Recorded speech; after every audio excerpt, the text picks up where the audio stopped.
Bonne journée. Si vous vous demandez s'il vaut la peine d'acheter une Kia Picanto de deuxième génération et quels problèmes vous pourriez rencontrer lors de son fonctionnement, alors vous êtes au bon endroit. Ainsi, la peinture de la carrosserie correspond au métal, très fine. Des éclats et des abrasions se forment très rapidement, mais s'ils n'ont atteint que l'après, il n'y a pas lieu d'avoir peur de l'apparition d'un revêtement rouge caractéristique sur les zones endommagées. C'est dommage qu'il y ait encore une « mouche dans la pommade ». Dans la Kia Picanto de deuxième génération, le couvercle du coffre pourrit à une vitesse inacceptable. De plus, la rouille ne se forme pas aux endroits habituels, sur le bord du couvercle ou sur les charnières, mais sur toute la surface du couvercle du coffre. Au début, la rouille est tout simplement invisible, mais elle commence ensuite simplement à sortir de sous la peinture. Bien sûr, à une époque, les concessionnaires officiels Kia repeignaient gratuitement l'élément endommagé par la corrosion dans le cadre de la garantie, mais les futurs propriétaires de Picanto d'occasion ne peuvent plus espérer cela si les problèmes réapparaissent. Sinon, les problèmes sont typiques pour la plupart. Les voitures circulaient dans nos conditions difficiles. En 6 à 7 ans de fonctionnement, la peinture au niveau des seuils s'use presque jusqu'au sol. Ce n'est pas facile pour les ailes avant, ainsi que pour le pare-choc arrière au niveau des roues. Dans ce cas, mieux vaut ne pas retarder l'application d'une couche supplémentaire d'antigravier. Si les ailes sont sablées jusqu'à l'état de fer nu, vous n'aurez pas à attendre longtemps pour que la corrosion se forme. Les optiques avant souffrent également beaucoup du sable volant sous les roues des autres voitures. Sur de nombreuses voitures âgées de 5 à 6 ans, il est depuis longtemps devenu mat et nécessite un polissage. Dans une certaine mesure, l'optique de la berline coréenne n'est sauvée que par le fait qu'elle passe la plupart de son temps dans les embouteillages en ville. C'est pourquoi les caches de phare des Picantos utilisés dans les grandes villes sont généralement plus beaux. Ayant reçu une plateforme raccourcie de la berline compacte Hyundai Getz, la Kia Picanto ne peut a priori pas se vanter d'un intérieur spacieux. Mais comme la plage de réglage du siège avant est assez large, il y aura de la place devant même pour un conducteur mesurant 2 mètres. Une autre chose est que seuls les enfants peuvent s'asseoir derrière dans la deuxième rangée de sièges.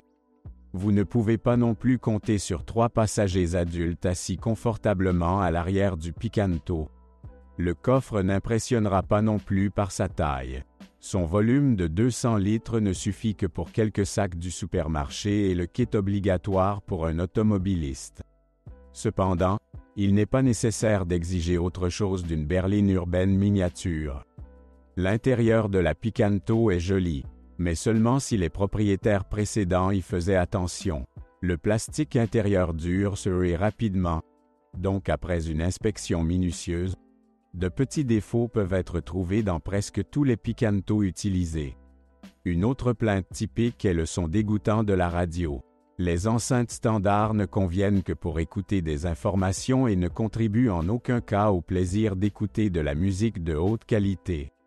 Bien sûr, les haut-parleurs et l'unité principale peuvent être remplacés si vous le souhaitez, mais peu de propriétaires sont prêts à le faire.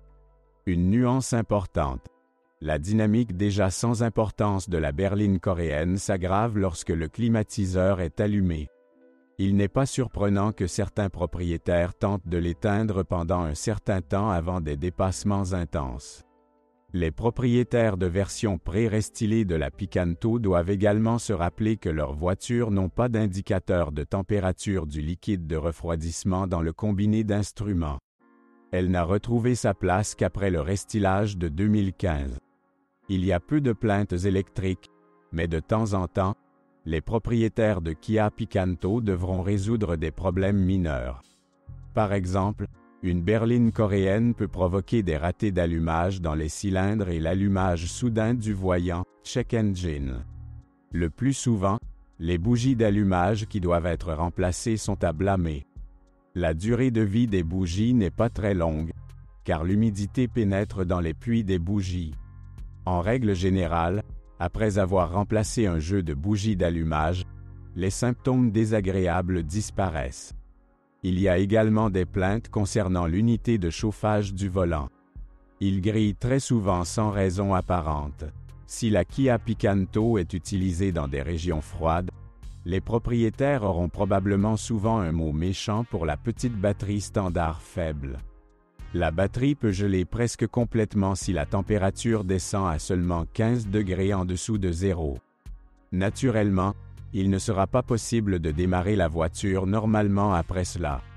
Remplacer la batterie standard par une batterie plus volumineuse ne fonctionnera pas non plus. Il n'y a pratiquement pas de place pour elle dans le compartiment moteur.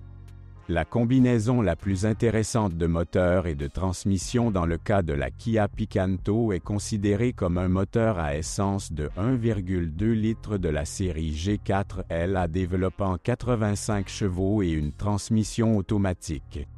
Ces copies représentent au moins 70% des ventes. 2 arbres à cames, 4 soupapes par cylindre, une injection distribuée et des chemises en fonte dans un bloc en aluminium sont les principales caractéristiques techniques du moteur 1,2 litres. Plus un entraînement par chaîne du mécanisme de distribution de gaz, qui devra être entretenu tous les 100 000 km. La durée de vie d'un moteur de 1,2 litres, soumis à un entretien régulier, est de 250 à 270 000 km. À un kilométrage élevé, l'affûtage est progressivement effacé des parois du cylindre, après quoi des éraflures commencent à se former sur les parois du cylindre. Vient ensuite une refonte majeure. Une autre chose est qu'officiellement, les chemises sèches utilisées dans le moteur de 1,2 litres ne peuvent pas être réparées. Cependant, nos artisans ont déjà réussi à prouver le contraire en gagnant et en réparant avec succès de tels groupes motopropulseurs. Mais comme il est difficilement possible d'estimer leur durée de vie résiduelle, l'achat d'un moteur d'occasion ne semble guère justifié. Le moteur 3 cylindres G3LA d'un volume de 1,0 litre développe 65 chevaux. Avec un entretien approprié, sa durée de vie est d'au moins 200 000 à 250 000 km. Une huile de haute qualité et son remplacement rapide sont la clé du fonctionnement à long terme des groupes motopropulseurs Picanto, quel que soit leur volume. Fait intéressant, il n'y a pratiquement aucune plainte concernant la fiabilité mécanique des moteurs Picanto. Beaucoup plus souvent, les propriétaires constatent une bande sonore trop intrusive et des vibrations accrues du moteur 3 cylindres pendant le fonctionnement. L'insonorisation de la Kia Picanto est en effet, au mieux, moyenne. Les 2 unités à essence se sont révélées assez bruyantes également en raison de l'entraînement par chaîne de distribution. Afin de réduire le bruit d'un moteur en marche, certains propriétaires de berlines coréennes suggèrent de changer la chaîne de distribution non pas après avoir atteint le kilométrage recommandé de 100 000 km, mais après la barre des 60 à 70 000 km. Quant aux vibrations, les supports usés du groupe motopropulseur et de la boîte de vitesse sont souvent à blâmer. Les supports de la Kia Picanto se sont révélés très délicats. Ils souffrent surtout sur les exemplaires dotés d'un moteur 3 cylindres initialement déséquilibré et d'une boîte de vitesse manuelle. Une autre plainte typique est la consommation élevée de carburant. Compte tenu des dimensions compactes de la Kia Picanto, elle pourrait en fait être plus petite. Le fait est qu'au départ, le système d'injection des moteurs coréens à ion n'était pas calibré de manière tout à fait optimale. Au fil du temps, il commence à mal fonctionner et à déborder d'essence. Cela n'altère en rien la dynamique de la voiture, mais la consommation de carburant augmente sensiblement. Si vous contactez un revendeur officiel, il reflashera l'unité de commande du moteur, après quoi la consommation de carburant devrait diminuer. C'est une autre affaire si l'augmentation de l'appétit est causée par une défaillance du capteur de pression absolue.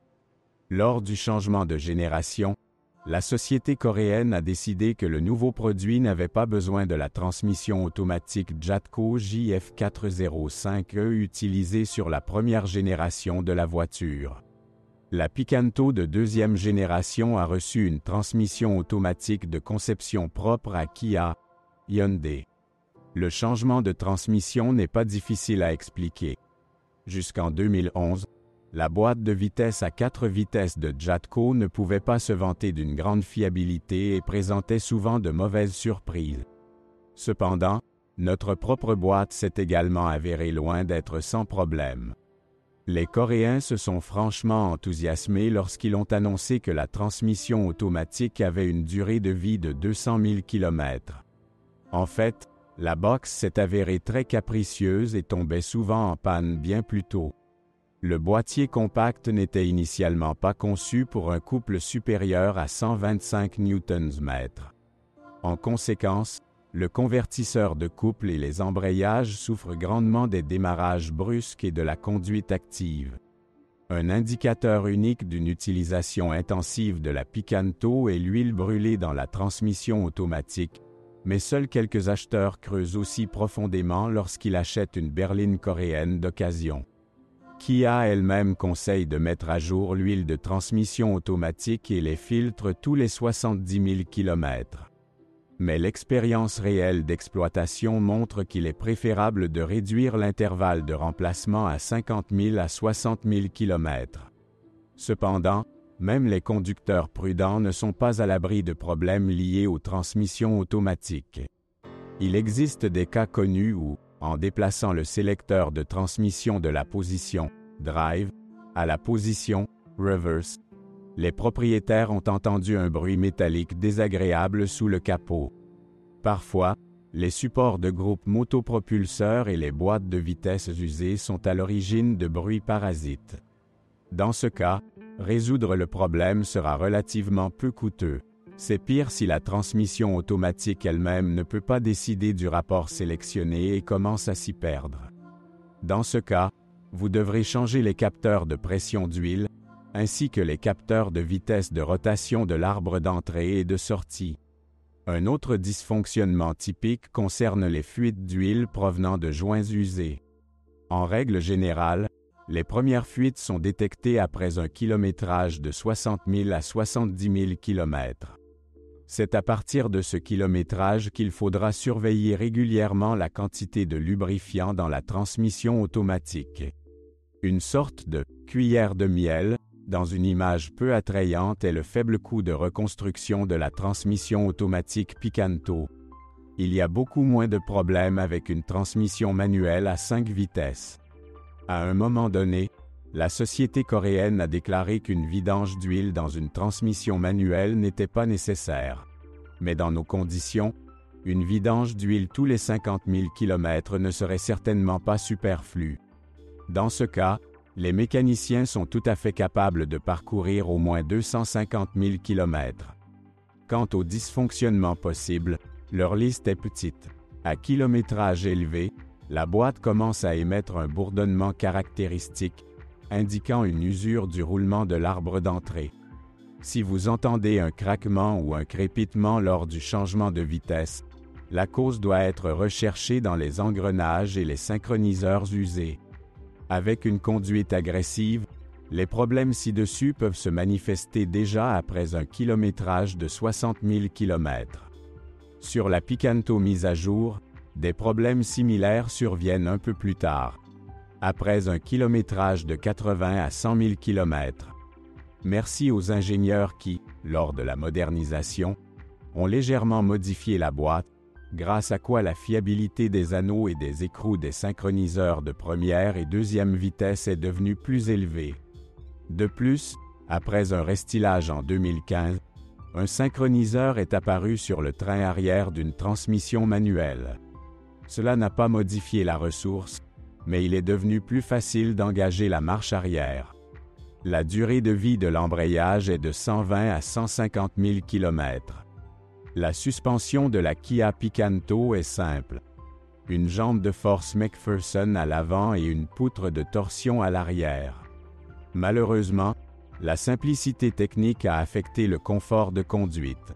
La suspension de la Picanto est rigide, ce qui est particulièrement visible lorsqu'elle est utilisée sur des routes accidentées. Les bagues de la barre anti-roulis avant sont les premières à tomber en panne après un kilométrage de 30 000 à 35 000 km. Les jambes de force stabilisatrices peuvent supporter environ 60 à 70 000 km. À ce même stade, les paliers de support des jambes de force avant et des amortisseurs arrière peuvent tomber en panne. Au bout de 80 000 km, les embouts de direction ont épuisé leur durée de vie.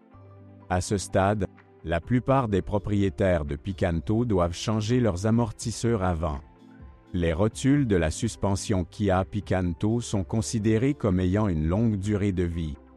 Même sur des routes défoncées, ils durent au moins 150 000 km. À propos, vous pouvez améliorer la douceur de roulement en utilisant des pneus plus dodus. Les propriétaires expérimentés de Picanto remplacent souvent les roues de 15 pouces équipées de versions coûteuses de la berline par des roues 14. En plus de la suspension rigide, les inconvénients du Picanto incluent la vulnérabilité des éléments situés sous le fond. Avec une garde au sol de 15 cm, ils sont assez faciles à endommager. De plus, à pleine charge, la garde au sol devient encore plus faible. La Picanto ne dispose pas de protection standard pour le compartiment moteur, et même des protections en plastique ne sont pas fournies pour protéger les conduites de frein qui longent le fond. Un autre reproche concernant la Kia Picanto n'a rien à voir avec la fiabilité, mais il est impossible de ne pas le mentionner.